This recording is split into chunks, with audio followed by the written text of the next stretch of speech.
Hello दोस्तों, स्वागत है आपका आपके हिसाब से प्यारे चैनल टॉपर्स चॉइस में। मैं वंश कसौधन आपका स्वागत करता हूं। और दोस्तों, हमने पिछली वीडियो में जानकारी ली थी प्रेजेंट टेंस के बारे में और उसके पहले टेंस के बारे में जान लिया था। और मैं अपनी इस वीडियो में प्रेजेंट टेंस के बाद पास्ट टेंस की वीडियो को कवर करूँगा। तो दोस्तों, अगर आपने हमारे प्रेजेंट टेंस की वीडियो को अगर नहीं देखा पूरी वीडियो को, तो हम अपने इस वीडियो के डिस्क्रिप्शन बॉक्स में उसकी लिंक दे देंगे और आप उस वीडियो को ज़रूर देखिए, जिससे कि आपको टेंस समझने में आसानी हो। और दोस्तों, अगर अभी तक आपने हमारे चैनल को सब्सक्राइब नहीं किया है तो तुरंत सब्सक्राइब कीजिए और बेल आइकन दबाना ना भूलिए, जिससे कि हमारे वीडियो की हर नोटिफिकेशन आप तक पहुंच जाए। चलिए दोस्तों, शुरू करते हैं पास्ट टेंस। पास्ट टेंस शुरू करने से पहले दोस्तों हम समझते हैं कि कुछ पास्ट टेंस के बारे में कुछ कॉमन सी चीज़ें कि जैसे दोस्तों पास्ट टेंस का मतलब क्या होता है, भूतकाल यानी बीती हुई चीज़ें। जैसे कि मैं कल खेला था, यानी मैं कल खेला था, यस्टरडे में खेला था, तो यानी एक पास्ट चीज़ हो गई। जैसे राम कानपुर गया, सीता कल बाज़ार गई थी, वगैरह वगैरह। यानी जो हमारे आज के दिन से पिछली चीज़ें हैं वो क्या होती हैं, पास्ट टेंस। तो चलिए दोस्तों, हम बिना देर के हुए शुरू करते हैं अपनी आज की वीडियो पास्ट टेंस। चलिए दोस्तों, स्टार्ट करते हैं। सबसे पहला पास्ट टेंस का पार्ट होता है पास्ट इंडेफिनिट टेंस। इसकी सिग्निफिकेंस क्या होती है, ता था, ती थी, ते थे, आ ई। जैसे सेंटेंस के लास्ट में अगर ये सारे वर्ड्स अगर मिलते हैं, ये सारे मतलब एक साथ नहीं, अलग अलग करके कॉमा लगा हुआ है। जैसे ता था, कोई सेंटेंस दिया हुआ है, राम अपने को बलवान समझता था, यानी समझता यानी ता था, यानी लास्ट में जो ये वर्ड आ जाते हैं तो इससे हम क्या जानते हैं कि ये हमारा कौन सा टेंस है, past indefinite tense. Helping verb क्या होती है दोस्तों इसकी, डिड। क्या होती है, डिड। अब जैसे हमने प्रेजेंट टेंस के चारों पार्ट्स में तीनों सेंटेंसों को समझा था जिसमें अफर्मेटिव, नेगेटिव और इंटेरोगेटिव थे, तो उसी तरह हम पास्ट टेंस के चारों पार्ट्स में अफर्मेटिव, नेगेटिव और इंटेरोगेटिव को समझेंगे। तो चलिए दोस्तों, शुरू करते हैं। सबसे पहला पास्ट इंडेफिनिट टेंस में अफर्मेटिव सेंटेंस। अफर्मेटिव सेंटेंस में जैसे हमने प्रेजेंट टेंस के इंडेफिनिट में पढ़ा था कि उसमें क्या हेल्पिंग वर्ब का यूज़ नहीं होता। क्या यूज़ होता था, यस या ई एस। हेल्पिंग वर्ब की जगह क्या होती थी, यस या ई एस। किस में लगती थी, वर्ब में। और इसी तरह इसमें भी है कि हेल्पिंग वर्ब का यूज़ नहीं होता, जबकि वर्ब की सेकंड फॉर्म यूज़ होती है। वर्ब की सेकंड फॉर्म किस में यूज़ होती है, जो हमारी वर्ब होती है, जो हमारी क्रिया। जैसे इसका स्ट्रक्चर है सब्जेक्ट प्लस वर्ब सेकंड, यानी वर्ब की सेकंड फॉर्म प्लस ऑब्जेक्ट। यानी कोई भी सेंटेंस अगर आपका दिया हो तो हम उसको इसी स्ट्रक्चर के अकॉर्डिंग ट्रांसलेट करेंगे। कौन से सेंटेंस में जब दिया हो, अफर्मेटिव सेंटेंस में। पास्ट इंडेफिनिट का अफर्मेटिव सेंटेंस अगर दिया हो तो हम इसको इस स्ट्रक्चर के अकॉर्डिंग सॉल्व करेंगे। जैसे एग्जांपल लेते हैं, मैंने यहाँ पहले से लिख रखा है राम कानपुर गया। अब देखिए दोस्तों, इसको हम इस स्ट्रक्चर के अकॉर्डिंग सॉल्व करते हैं। तो इसमें पहला हमारा क्या आएगा, सब्जेक्ट। सबसे पहले हम इसमें ये जानते हैं, इसमें सब्जेक्ट, ऑब्जेक्ट, वर्ब कहाँ हैं और क्या क्या हैं। राम, राम क्या है, एक पर्सन है, मतलब सब्जेक्ट है। कानपुर, ये क्या हो गया, ऑब्जेक्ट है। गया, यानी जो गया उसकी क्या है, वर्ब है। तो हमें ये तीनों चीज़ क्लियर हो गई हैं। अब हम इसको आसानी से सॉल्व कर सकते हैं इस स्ट्रक्चर के अकॉर्डिंग। चलिए दोस्तों, लेट्स स्टार्ट। इसमें पहले सब्जेक्ट आएगा, तो सब्जेक्ट यहाँ पे हमारा क्या है, राम। फिर राम के बाद क्या आएगी, वर्ब, और वर्ब की सेकेंड फॉर्म। वर्ब क्या है हमारी, गया, यानी गो। गो, गो की second form went. Ram went, फिर कहाँ गया, ऑब्जेक्ट क्या है हमारा, Kanpur, to Kanpur, Ram went to Kanpur. Clear हुआ दोस्तों। चलिए एक नेक्स्ट एग्जाम्पल से फिर समझते हैं। जैसे अकबर अपने आप को बलवान समझता था। तो दोस्तों इसमें एक नाम है, इसका कोई और मतलब मत समझिएगा। एग्जाम्पल सब्जेक्ट लेते हैं, इसमें हमारा कौन सा सब्जेक्ट है, अकबर, अकबर। फिर इसके बाद वर्ब आएगी, वर्ब क्या है, समझना, क्या, समझना। इसमें हमारी वर्ब क्या है, समझना, यानी थिंक, थिंक की सेकंड फॉर्म क्या यूज होगी, thought, Akbar thought.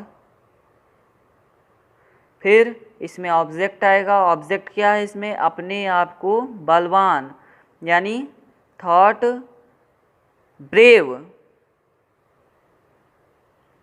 Thought brave to himself.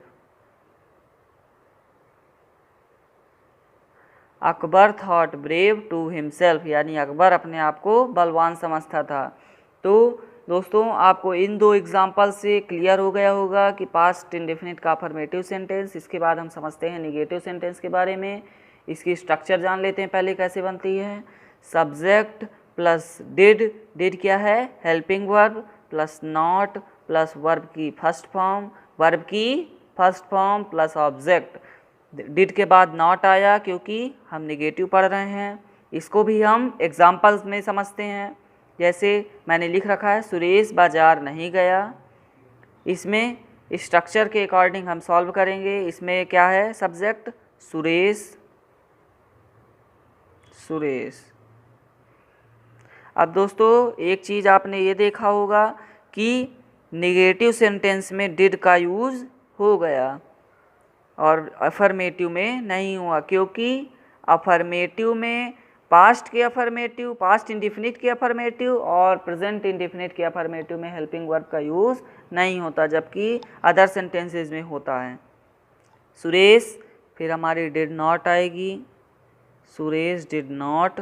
फिर इसके बाद वर्ब की फर्स्ट फॉर्म, वर्ब क्या है, गया, यानी गो, कहाँ गया, ऑब्जेक्ट क्या आएगा, टू मार्केट।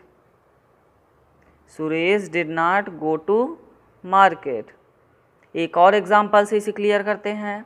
जैसे राम ने सीता की बात नहीं सुनी। अब दोस्तों आप सोचते हैं कि इसको हम कैसे मान लिया कि ये पास्ट इंडिफिनिट टेंस है, क्योंकि यहाँ पे तो नी लिखा है, हमने तो यहाँ पे ई बताया था, लेकिन नी को जब हम लास्ट में देखेंगे तो ई आता है।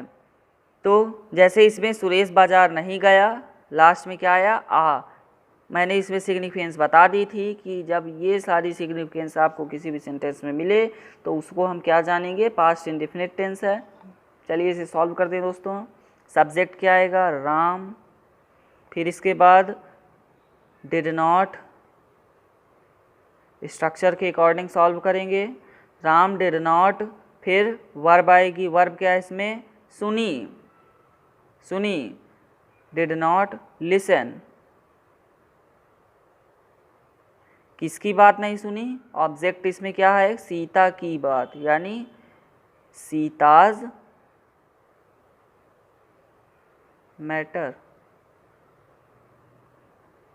Ram did not listen Sita's matter. यहाँ पे हम मैटर ऑफ सीता भी कर सकते हैं, लेकिन सीताज ऑफ मैटर मैंने किया है। क्लियर दोस्तों।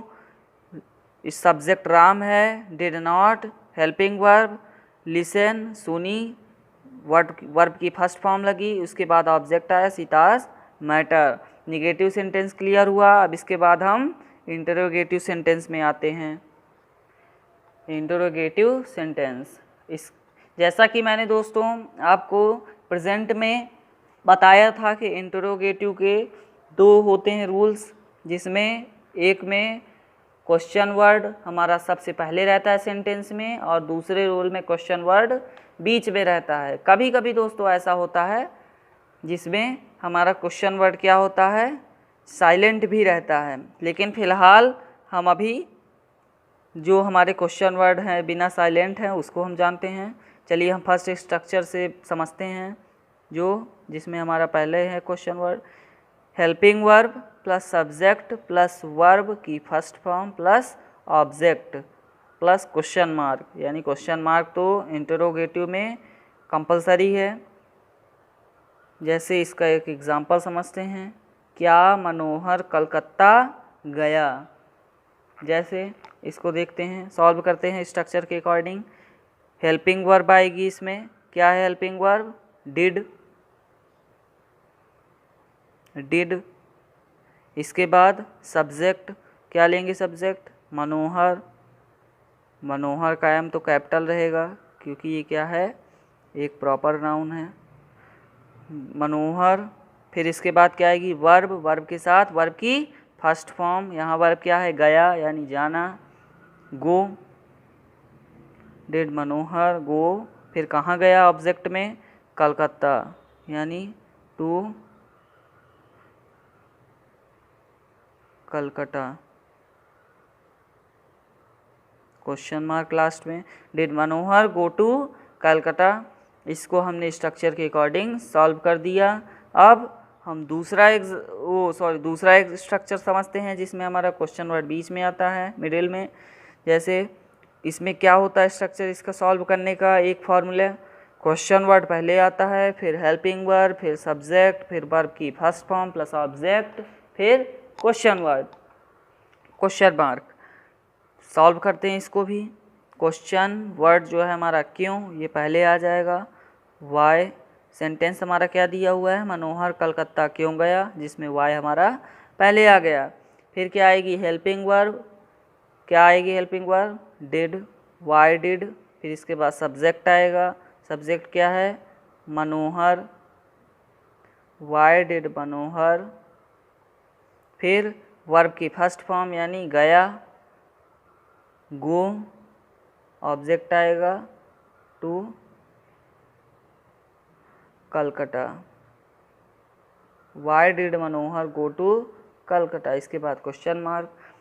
ये देखिए दोस्तों हमने एक में समझाया जिसमें क्वेश्चन वर्ड पहले था और एक में क्वेश्चन वर्ड मिडिल में। पास्ट टेंस के पहला पार्ट पास्ट इंडेफिनिट टेंस की हमने सिग्निफिकेंस हेल्पिंग वर्ब और उसके तीनों सेंटेंसेस के बारे में जाना और इसे क्लियर किया। तो चलिए दोस्तों अब हम पास्ट टेंस के अगले पार्ट यानी पास्ट कॉन्टिन्यूअस टेंस में समझते हैं कि इसकी सिग्निफिकेंस क्या होती हैं, रहा है, रही है और रहे हैं। सॉरी दोस्तों यहाँ पे थोड़ा सा मिस्टेक हो गई, मैंने यहाँ पे प्रेजेंट कॉन्टिन्यूअस की लिख दी थी, यहाँ पे होगा रहा था, रही थी और रहे थे।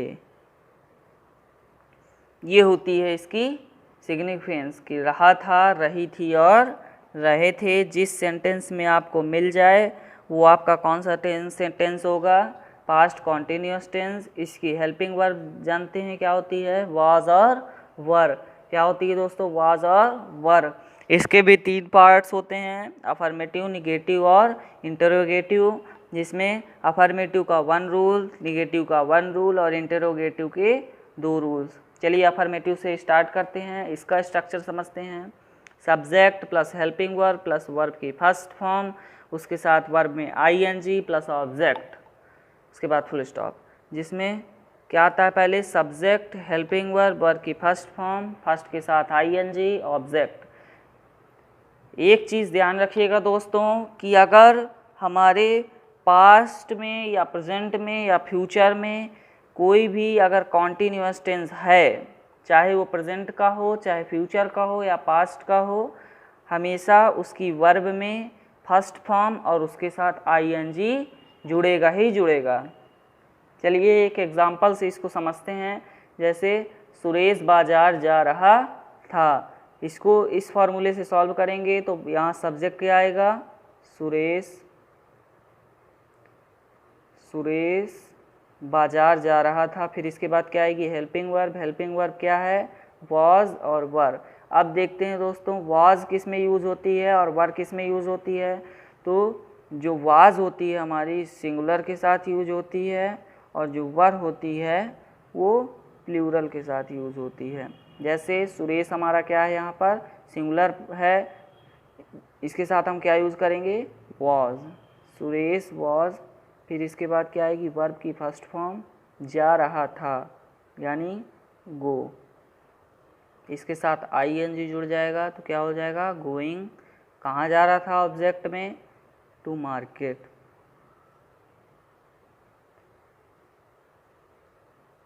Suresh was going to market यानी सब्जेक्ट, फिर उसके बाद हेल्पिंग वर्ब, वर्ब की फर्स्ट फॉर्म, उसके साथ आईएनजी, फिर ऑब्जेक्ट।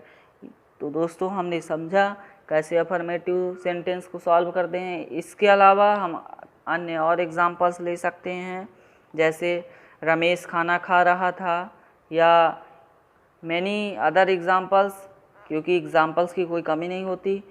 अब जल्दी से हम अपने अगले सेंटेंस में आते हैं, नेगेटिव सेंटेंस में। इसकी स्ट्रक्चर फार्मूला हम समझते हैं, subject plus helping verb plus not plus verb की first form plus ING plus object.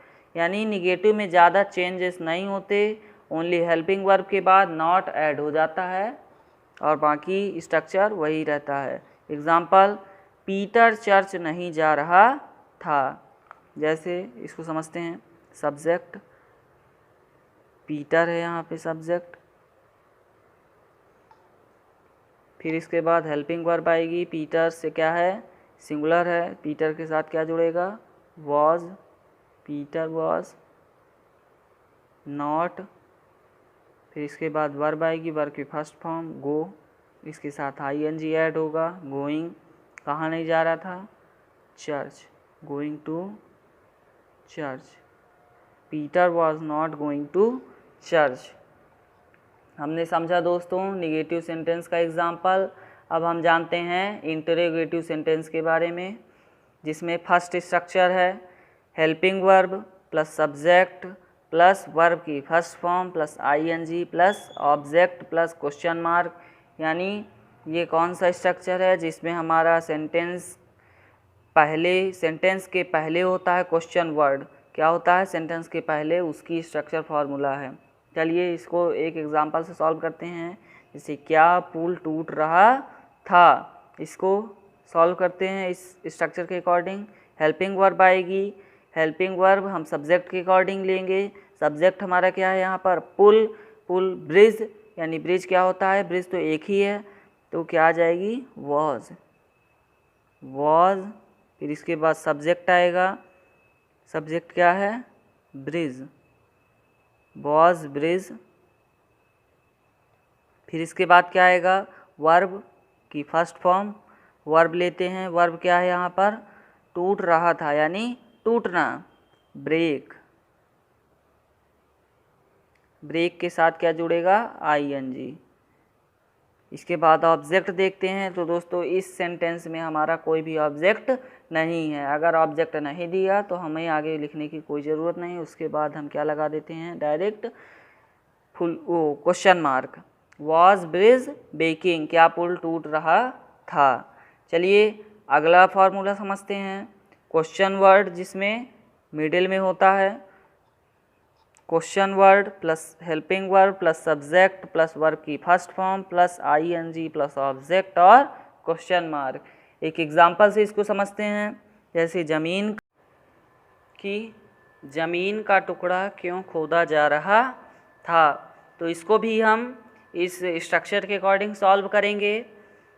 Question word पहले आया वाई, फिर इसके बाद हेल्पिंग वर्ब, सब्जेक्ट के अकॉर्डिंग वॉज आ गई, इसके बाद सब्जेक्ट है, सब्जेक्ट क्या हमारा, ज़मीन का टुकड़ा यानी पीस ऑफ अर्थ। इसके बाद दोस्तों क्या आएगी, वर्ब की फर्स्ट फॉर्म, यानी वर्ब क्या हमारी, खोदा जा रहा था, खोदना यानी डिग, इसके साथ क्या जुड़ेगी, आईएनजी, डिगिंग।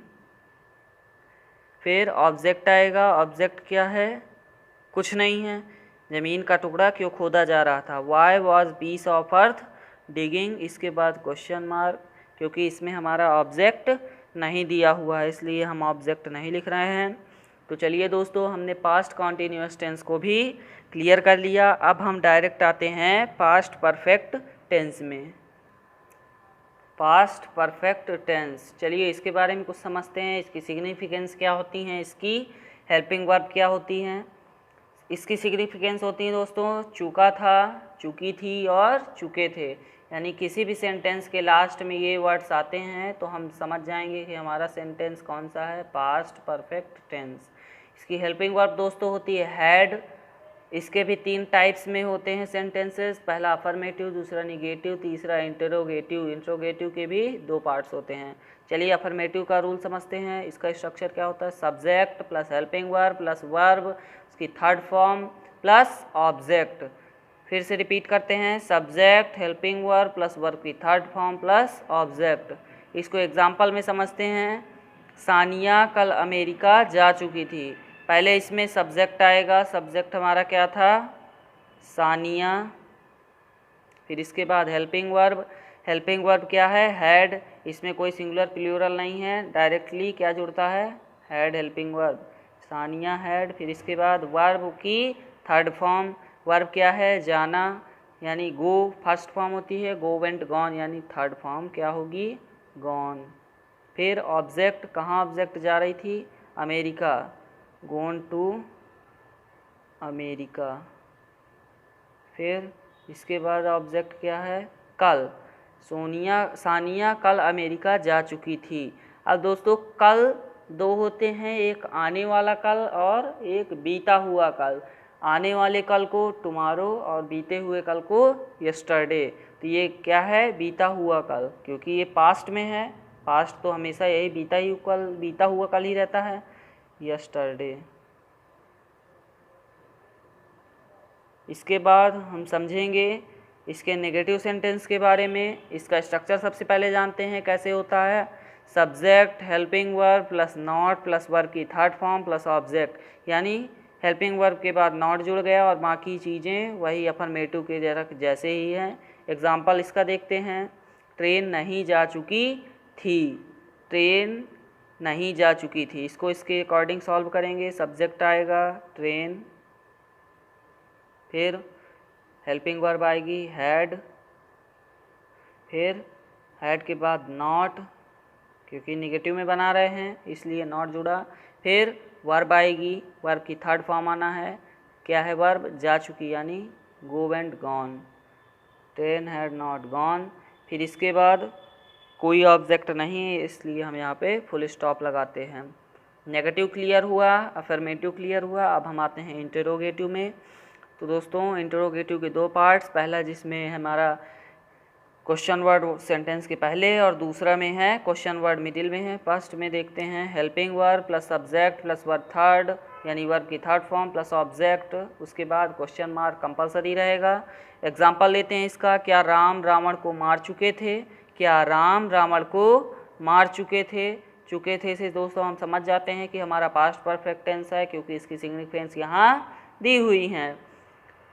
इसको इसके अकॉर्डिंग सॉल्व करेंगे। हेल्पिंग वर्ब सब्जेक्ट के अकॉर्डिंग, सब्जेक्ट इसमें क्या है, राम, सब्जेक्ट क्या है, राम, क्योंकि ये रावण जो है हमारा ऑब्जेक्ट में है, रावण को मारना ये पूरा एक है सेंटेंस, इसलिए राम सब्जेक्ट है। राम क्या है, सिंगुलर है, इसलिए सिंगुलर में हम कौन सी, खैर इसमें सिंगुलर या हो प्लूरल, हेल्पिंग वर्ब केवल क्या जुड़ेगी, हैड, तो क्या आएगा, हैड। फिर इसके बाद सब्जेक्ट आएगा राम, फिर इसके बाद क्या आएगा, वर्ब, वर्ब की थर्ड फॉर्म यानी मारना, हैड राम किल्ड। फिर ऑब्जेक्ट क्या है, किसको मार चुके, रावण, रावण। रावण हमारा प्रॉपर नाउन है और नाउन होने की वजह से इसका फर्स्ट लेटर क्या होगा, कैपिटल होगा। इसमें कोई ऑब्जेक्ट नहीं है इसलिए इसके बाद ऑब्जेक्ट है रावण, इसलिए इसके बाद क्वेश्चन मार्क आ जाएगा, जो हमारा दोस्तों कंपलसरी था। अब दोस्तों दूसरा रूल क्या है, जिसमें क्वेश्चन वर्ड जो है बीच में रहता है। Question word plus helping verb plus subject plus verb की थर्ड फॉर्म प्लस ऑब्जेक्ट और क्वेश्चन मार्क कंपलसरी। एग्जाम्पल लेते हैं इसका। मैं यह काम क्यों कर चुका था, इसको इसके अकॉर्डिंग सॉल्व करेंगे। क्वेश्चन वर्ड पहले आ जाएगा, यानी why, helping verb had, subject क्या आ जाएगा आई। आई हमेशा कैपिटल रहेगा चाहे जहाँ भी हो। फिर आई के बाद वर्ब की थर्ड फॉर्म क्या लिखा है, कर चुकना। Why had I did, do did done, sorry, करना यानी थर्ड फॉर्म लगेगी वर्ब की, तो do did done. Why I had done यह काम, ये क्या है, ऑब्जेक्ट है, यानी दिस वर्क। इसके बाद क्वेश्चन मार्क कंपलसरी है, समझते हैं दोस्तों। जैसे वाई क्वेश्चन वर्ड पहले आया, इसके बाद हेल्पिंग वर्ब हैड आ गई, सब्जेक्ट मैं है, यहाँ पे आई आ गया, वर्ब की थर्ड फॉर्म, वर्ब यहाँ पे क्या है, कर चुकना यानी करना, यानी डू, डू की third form done, do did done. इसके बाद हमारा क्या आएगा, ऑब्जेक्ट, ऑब्जेक्ट क्या है, दिस वर्क। इसके बाद क्वेश्चन मार्क कंपलसरी है।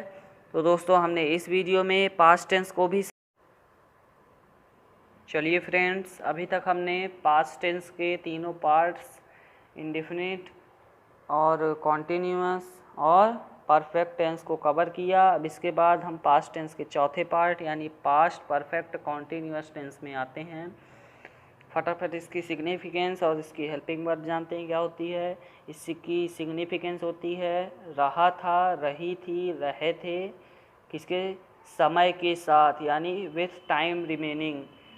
रहा था, रही थी, रहे थे, ये तो दोस्तों पास्ट कॉन्टिन्यूअस की भी क्या होती है, हेल्प सिग्निफिकेंस, लेकिन ये पास्ट परफेक्ट कॉन्टिन्यूअस टेंस की भी है। लेकिन इसमें एक वर्ड जुड़ गया कि विद टाइम रिमेनिंग, यानी समय के साथ अगर ये सारे वर्ड सेंटेंस में हमें मिलते हैं तो हम उसे क्या जानते हैं कि वो हमारा टेंस है पास्ट परफेक्ट कॉन्टिन्यूअस टेंस। और इसकी हेल्पिंग वर्ब होती है दोस्तों हैड बीन। हैड बीन यानी हमारा एक ही इसकी होती है, या हमारा सिंगुलर फॉर्म में हो सब्जेक्ट या प्लूरल फॉर्म में हो, इसकी हेल्पिंग वर्ब ओनली हैड और हैड बीन ही रहती है। अफर्मेटिव सेंटेंस इसका पहला पार्ट है, इसको क्लियर करते हैं, इसके स्ट्रक्चर समझते हैं। Subject plus helping verb plus being plus verb की first form plus ING plus object plus since या for plus time remaining. Example में समझते हैं, क्योंकि बिना एग्जाम्पल के कोई भी प्रैक्टिकल समझ में नहीं आता। चलिए इसको सॉल्व करते हैं। जैसे राम 4 घंटे पहले स्टेशन जा रहा था। राम 4 घंटे पहले स्टेशन जा रहा था। इस स्ट्रक्चर से देखते हैं, इसमें सब्जेक्ट क्या है, राम। इसके बाद हेल्पिंग वर्ब उठाएंगे, हेल्पिंग वर्ब क्या थी, had been, Ram had been. फिर वर्ब आएगी, वर्ब की फर्स्ट फॉर्म, वर्ब क्या है, जाना, गो, गो के साथ आईएनजी जुड़ेगा। फिर ऑब्जेक्ट आएगा, ऑब्जेक्ट क्या है, स्टेशन, गोइंग टू स्टेशन। फिर इसके बाद सिंस या फॉर आएगा प्लस टाइम। अब देखते हैं इसमें हमारा टाइम क्या दिया हुआ है, एक डिफिनाइट टाइम है या अनडिफिनाइट टाइम है। तो यहाँ पे टाइम क्या दिया हुआ है, 4 घंटे पहले। अब 4 घंटे दोस्तों एक अनडिफिनाइट टाइम है, क्योंकि 4 घंटे कोई तय घंटे नहीं हैं कि 4 घंटे कब के घंटे हैं, आज से 2 दिन पहले के हैं कि आज के ही हैं। इसलिए कौन सा टाइम ड्यूरेशन है, अनडिफिनाइट टाइम है। तो इसलिए यहाँ पे क्या जुड़ेगा, फॉर 4 आवर्स एगो, 4 आवर एगो। समझ में आया दोस्तों। Ram had been going to station for 4 hour ago. अब इसके दूसरे पार्ट यानी निगेटिव सेंटेंस में आते हैं, इसके स्ट्रक्चर समझते हैं। Subject plus helping verb plus not, कुछ ज़्यादा चेंज नहीं होता, क्योंकि निगेटिव में हेल्पिंग वर्ब के बाद बस नॉट ऐड हो जाता है और बाकी का स्ट्रक्चर पूरा अफर्मेटिव की तरह ही रहता है। तो दोस्तों बीन बीन यानी हेल्पिंग वर्ब के साथ था, वो नॉट के बाद जुड़ता है प्लस वर्ब की से फर्स्ट फॉर्म, उसके बाद आईएनजी, ऑब्जेक्ट, सिंस या for plus time remaining. Example देते हैं इसका। मैं पिछले 3 दिनों से खाना नहीं खा रहा था। इसको सॉल्व करेंगे। आई, इसके बाद हेल्पिंग वर्ब क्या आएगी, हैड। हैड के जस्ट बाद क्या जुड़ जाएगा, नॉट, फिर बीन, इसके बाद वर्ब की फर्स्ट फॉर्म, वर्ब क्या है, खाना यानी ईट। ईट के साथ क्या जुड़ेगा, आईएनजी, ईटिंग। फिर ऑब्जेक्ट, क्या है ऑब्जेक्ट, खाना। I had not been eating food. फिर क्या आएगा, सिंस या फॉर और टाइम रिमेनिंग। अब देखते हैं इसमें क्या है, 3 दिनों से।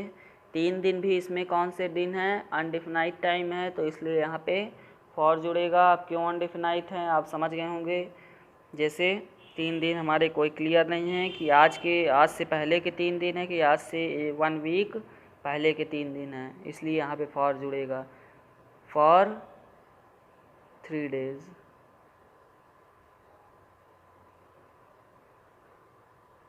अब दोस्तों इसके बाद हम इंटरोगेटिव में आते हैं। इंटरोगेटिव का स्ट्रक्चर समझते हैं। Helping verb plus subject plus been plus verb की first form plus ING plus object plus since या for plus time remaining plus question mark. Example लेते हैं। क्या रोहन 3 बजे से बाथरूम में नहा रहा था। क्या रोहन 3 बजे से बाथरूम में नहा रहा था। हेल्पिंग वर्ब पहले आएगी सब्जेक्ट के अकॉर्डिंग। अब दोस्तों सब्जेक्ट यहाँ पे चाहे जो भी हो, हेल्पिंग वर्ब बोली हैड बीन जुड़ेगी, तो क्या आएगा, हैड। फिर इसके बाद सब्जेक्ट, क्या है सब्जेक्ट, रोहन। फिर बीन। फिर क्या आएगा, वर्ब की फर्स्ट फॉर्म आएगी, वर्ब क्या है, नहाना, बाथ। इसके साथ आईएनजी जुड़ेगा, बाथिंग प्लस ऑब्जेक्ट। ऑब्जेक्ट क्या है, बाथरूम, इन बाथरूम। अब इसके बाद हम सिंस या फॉर देखेंगे, क्या लगेगा, 3 बजे से। अब दोस्तों 3 बजे यहाँ क्या है, एक डिफाइनाइट टाइम है। क्यों डिफाइनाइट है, क्योंकि 24 घंटे में एक बार 3 ज़रूर बजती हैं और यहाँ पे एक निश्चित समय दिया हुआ है 3 बजे। क्या दिया हुआ है, 3 बजे, इसलिए यहाँ पे कौन सा यूज़ होगा, एक्सलरी सिंस। 3 बजे यानी 3 o'clock। इसके बाद क्वेश्चन मार्क, क्योंकि अगर क्वेश्चन मार्क नहीं लगेगा तो हमने चाहे जितना सेंटेंस सही किया हो तब भी हमारा सेंटेंस रॉन्ग माना जाएगा, इसलिए क्वेश्चन मार्क इंट्रोगेटिव सेंटेंस में अप्लाई करना ज़रूरी है, कंपलसरी है। Second rule, question word plus helping verb plus subject plus been plus verb की first form plus ING plus object plus since या फॉर प्लस टाइम रिमेनिंग। इसका example, लड़के शाम 5 बजे से मैदान में क्यों खेल रहे थे। क्वेश्चन वर्ड कहाँ है, यहाँ पे क्यों आया है, क्यों को हम पहले लिखते हैं, वाई। फिर हेल्पिंग वर्ब हैड। सब्जेक्ट क्या है, लड़के, बॉयज़। फिर been, why had boys been, verb की फर्स्ट फॉर्म, वर्ब क्या है, खेलना। प्ले मीन्स खेलना, आईएनजी ऐड होगा प्ले के साथ, प्लेइंग। फिर ऑब्जेक्ट आएगा, ऑब्जेक्ट क्या है, मैदान में यानी इन गार्डन, या हम बोल सकते हैं मैदान।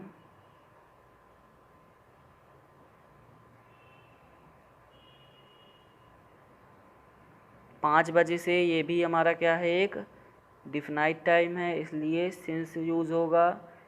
क्योंकि सिंस क्यों यूज़ हो रहा है, इसके पहले वाले आपको एग्जाम्पल में मैंने बताया था, since 5 o'clock। Question word question mark ज़रूरी है। Why had boys been playing in मैदान सिंस 5 o'clock। एग्जाम्पल क्लियर हो गया। तो हमने पास्ट परफेक्ट कॉन्टीन्यूअस के तीनों पार्ट्स भी कवर कर लिए। तो दोस्तों हमने पास्ट टेंस में पास्ट टेंस समझा और उसके चारों parts, past indefinite tense, past continuous tense, past perfect tense और पास्ट परफेक्ट कॉन्टीन्यूअस टेंस पढ़े। उसके अंदर आने वाले सारे पार्ट्स पढ़े, उनकी स्ट्रक्चर्स पढ़े, फार्मूले विद एग्जाम्पल्स। आई होप दोस्तों आपको ज़रूर अच्छा लगेगा और आप ज़रूर पढ़ेंगे। और हाँ दोस्तों, अगर आपको टेंस समझना है तो आप हमारी वीडियो को ज़रूर देखें और समझें। तो दोस्तों हमने पास्ट टेंस कवर किया, और अगर अभी तक आपने हमारे पिछले वीडियो यानी प्रेजेंट टेंस के बारे में अभी नहीं जानी, पूरी जानकारी नहीं ली, तो हम आपको इस वीडियो की डिस्क्रिप्शन बॉक्स में उसकी लिंक ज़रूर देंगे, जिससे कि आपको कहीं भागना ना पड़े और आप उसे देख पाएँ। चलिए दोस्तों, अब अगले टॉपिक यानी फ्यूचर टेंस में मिलते हैं अगले वीडियो में, और आपको कुछ नई जानकारियाँ देंगे। चलिए फ्रेंड्स, तब तक के लिए धन्यवाद। Good bye.